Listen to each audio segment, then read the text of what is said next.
Unless you've been living under an asteroid, then you already knew that the Guardians of the Galaxy Volume 2 sequel released on April 19th. Hey, just 3 days after Easter. Seems like this topic was meant to be, and what could be more exciting than more untold surprises from MCU's Guardians of the Galaxy? Your guess is as good as ours. Well, let's check it out together. Could it be on the part of Groot? How does Quill weigh in on the egg count? And what does Rocket Raccoon have up his stubby sleeve? Don't forget to hit the big red button to subscribe to our channel to stay up to date on all of the comic and entertainment scoops you crave. That was a pretty good plan. Huh? Pacman.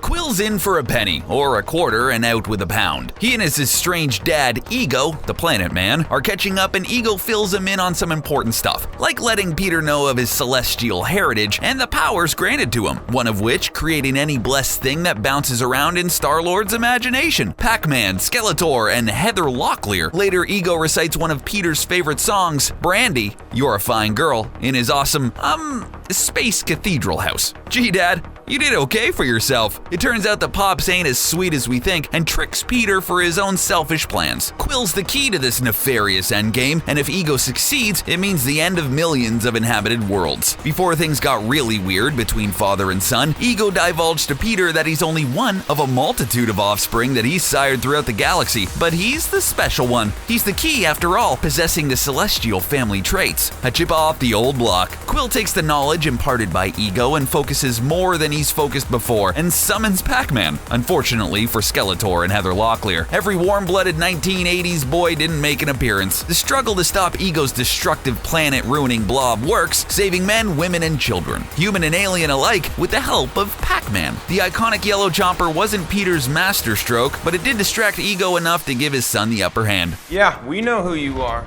Who is she? I'm Groot. Yeah, you said that. Other familiar animals. Remember the first time you watched the first Guardians of the Galaxy movie and you noticed the collector's treasure trove of intergalactic rarities, which included slugs from James Gunn's Slither, a giant butterfly, a slumbering dark elf, the Ether, a powerful sliver of the Singularity, Howard the Duck, and Cosmo. In an interview with Benicio del Toro, as he talked about his character, Tanalier Tyven and compared him to Noah, yeah, the Ark guy, and like the biblical shipbuilder, he thinks that a calamity will destroy the universe. His collection is a weirdly altruistic way of preserving something of the universe should doomsday strike, but captivity doesn't suit all of his collection. I mean, look at Howard the Duck slumped in his clear and cramped cube. That's depressing. And Cosmo's tongue is out, panting in his stuffy spacesuit. Hey, collector, you're supposed to crack your windows a bit if you leave your dog unattended. Good thing for all of them that Karina, the collector's slave, makes a failed attempt at freedom by grabbing the Infinity Stone, and her plan goes to pieces. However, Cosmo and company enjoyed a more successful escape. As brief as it was a fun little wink and nod to die-hard Marvel Universe fans. For Volume 2, their cameos are limited to the end credits appearing in a poster. Scaling back Cosmo's and Howard's screen time shouldn't be upsetting since they really don't loom large in the MCU. Still, it's nice to see them once in a while. The only matter I do not take seriously, boy, is you. Your politics bore me. The Watchers. The interstellar Buddhas known as the Watchers do exactly just that for a living, and their workdays are long as centuries. Speaking of living, these bald and brooding wise men are the oldest species in the Marvel Universe, and the reason explaining this stoic behavior and philosophy of non-intervention stems back to a grave mistake of theirs. Ages ago, the Watchers gave the Prosilicans the wonderful gift of atomic energy, and this wasn't a great idea for the Prosilicans. Mutual assured destruction time. After the Watchers realized that Prosilicus was reduced to a radioactive husk, the survivors blame them for their destruction. Okay, well, mental note, don't ever hand out nukes again. They pivoted to a hands-off prime directive. Make it so they figured that a life of voyeurism is much safer, and a guilt-free conscience is worth its weight in gold. Guardians of the Galaxy Volume 2 sports a few cameos by the Watchers, who are sitting around minding their own sweet business as Stan Lee entertains them with his riveting tales. Meanwhile, Yondu and Rocket Raccoon are struggling to keep themselves together, literally during a punishing and pinball-like cosmic leap in their ship. Zigging and stretching through the cosmos, they blast overhead the Watchers and Lee's hang session on a barren world, but the Chrome Domes barely notice the Milano. Who knows, maybe the Watchers will appear in Volume 3, creepily spying on the Guardians. Definitely creepy. Michael Knight, a young loner on a crusade to champion the cause of the innocent, the helpless, the powerless. The Knight Rider.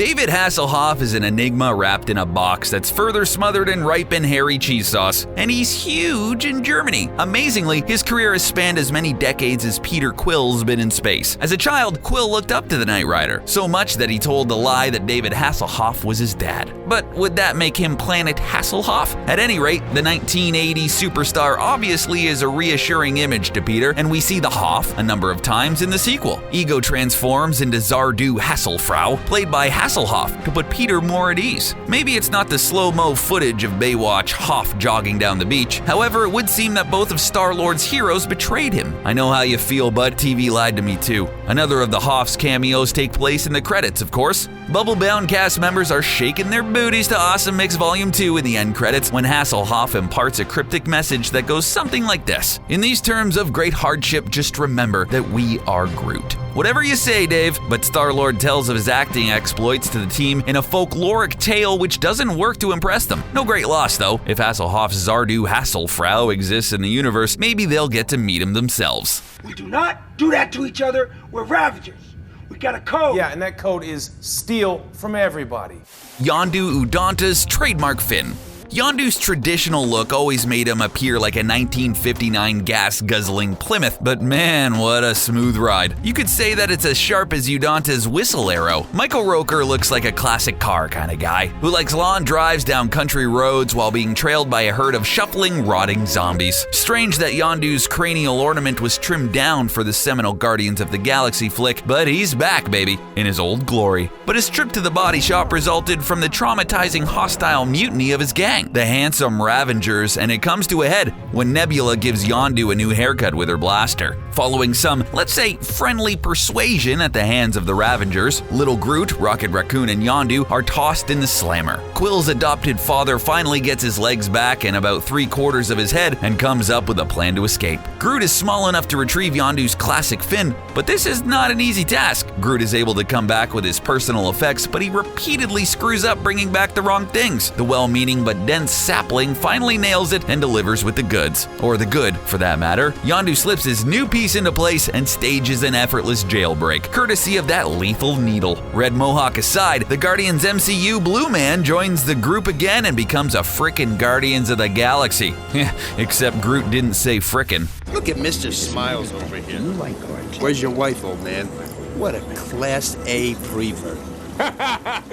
A little more of Stan Lee. He's the man, or the deity of the Marvel Universe, depending on your degree of fandom. Stanley Martin Lieber started working in the comic book business in 1939 at a publisher called Timely Comics. And like they said in the old days, I started in the mailroom. For young Stanley, this wasn't far from the truth. He refilled the inkwells for the artists, fetched their lunch, and erased pencil marks after inking. His path in life was drawn from first job as Timely, over time becoming a little something called Marvel Universe. 78 years later, Stanley's still working, and with the Marvel Cinematic Universe literally exploding, he's been enjoying a lot more screen time with his infamous cameos, even though he's asserted he's playing himself and not a or many characters he's turned up in different scenarios. Like randomly drinking a Bruce Banner Gamma soda in 2008's The Incredible Hulk, and we're all wondering what happened to Lee after that soda bottle fell to his kitchen floor. Lee Incredible Hulk? Other appearances include Spider-Man 2002 as a hapless bystander, as Spidey and Green Goblin have it out in public, or as a postman in 2005's The Fantastic Four, but his cameos are usually one-liners at most. In Guardians of the Galaxy Volume 2, Stan plays an astronaut who adores the Watchers enough that they finally get up and leave. This time around, we can enjoy more screen time with Stan Lee. So what's going on here? Is he starting a serious acting career now? He has already made 28 cameos in Marvel titles. Not bad for a young fella. Hang on, this is gonna be bad. Jeff Goldblum. Who doesn't love Jay Gold? He has a brilliant filmography longer than his lanky arms. That's exactly 111 credits on IMDb. He saved the world twice in Independence Day and its sequel Resurgence, outsmarted dinosaurs in the Jurassic Park franchise, and these are just a few stars in a constellation of his amazing films and TV appearances, like his hilarious cameos on Tim and Eric Awesome Show. Great job. If you can handle the show's particular and sometimes cringy humor, then the Goldblum episodes are definitely worth checking out. In Guardians of the Galaxy Volume 2, he surprises us again in the uncredited role as the Grandmaster, and of course you know where his cameo is. The solid gold end credit dance party, of course, but you'll have to strain a bit to see him. The Ancient Immortal has some time management problems since he's got too much on his hands and decided long ago to spend eternity bopping around time and space, playing high-stakes games of chance with the next species he encounters on his travels. Next stop, Guardians of the Galaxy? Damn, we sure hope so. We do know that Goldblum's Grandmaster will be in the upcoming Thor Ragnarok, and these two universes could easily overlap in the future. Stay tuned for more news on that development. Put a bounty on him. 40K, but I want him back alive. Stakar's team. Sometimes it takes a sequel to get the old team back together. In the case of Sylvester Stallone's Starhawk, he had to wait until the end of Guardians of the Galaxy Volume 2. But because they're in the credit reel doesn't make them any less significant. Stakar is the new leader of the Ravagers, and this is highlighted in a few scenes during the film where he makes Yondu look like a chump. Don't get any of that humble pie stuck in your jagged teeth, but it's during the final credit sequence that we're granted a glimpse into the franchise's future via the Guardians' past. Stallone and other crime captains assemble to pay their respects to Yondu when Alita Ugord, Charlie 27, Martin X, and Mainframe all agree to reunite, becoming the original Guardians of the Galaxy. We're sure that you see the writing on the wall, and James Gunn has said just as much, indicating that Pratt's G-Unit will come to a close in Volume 3, making way for the seminal Guardians to rise up with Rambo on point. As Gunn was quoted to say, "I think the first 3 movies tell a single story, and that story is pretty simple." Gunn is already developing Starhawk and company's influence on Volume 4, but he has his cast lined up. Michelle Yeoh as Alita Ugord, Ving Rhames playing Charlie 27, Krugar a la CG, and yeah, Miley Cyrus voicing Mainframe. All of this news is making me want to scream, "Adrian!" Infinity Stone. These stones, it seems, can only be brandished by beings of extraordinary strength. Beware the Warlock. During Volume 2's opening sequence, the Guardians have accepted a contract to eliminate a dangerous obelisk that has been bothering the Sovereign's home planet. As Baby Groot tries to plug in the sound system, Quill, Rocket, Drax, and Gamora wage a battle with the fleshy, tentacled monstrosity. After taking the obelisk down, the Sovereigns deliver on their end of the bargain, handing over Nebula, Gamora's half-sister, to the crew. Job done, right? Well, the Guardians are never that civil, and leave it up to Rocket Raccoon to spoil the celebratory atmosphere by insulting the Sovereign's leader, Aisha, portrayed by Elizabeth Debicki. Adding insult to injury, Rocky steals some Anulax batteries before taking their leave of the Sovereigns, but it becomes a hairy escape as Aisha dispatches her fleet of golden drones after Milano, christened after the 80s heartthrob Alyssa Milano. Things were looking grim for our team, but Nebula ties into the ship's power supply and de-blossoms the drones, vaporizing them. Nice. Adding to the already dense material presented in the post-show credits, a foreboding scene has Aisha on the floor waiting for the cryogenic toaster to pop her next superweapon to defeat the Guardians, none other than Adam Warlock. All we can say is we hope the Guardians of the Galaxy are hungry, because they could be eating a lot of toast courtesy of Warlock. Could I think Tavon could contain whatever was within the orb? What do you still have it for? The Fabergé Easter egg.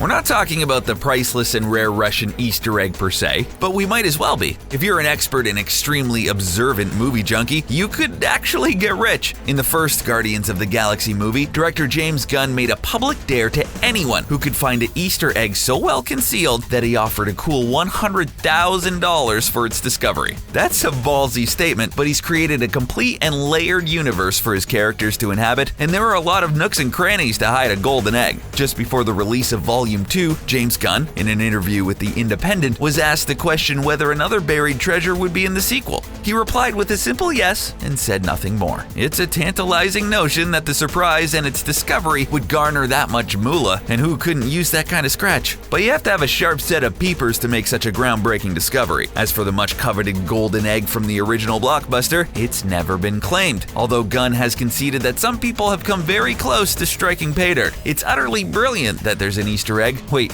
2 that are still unaccounted for. If this franchise continues, there's going to be a priceless omelet tucked away somewhere in the folds of Guardians of the Galaxy gathering dust. Enough nonsense, Ravagers! Time to...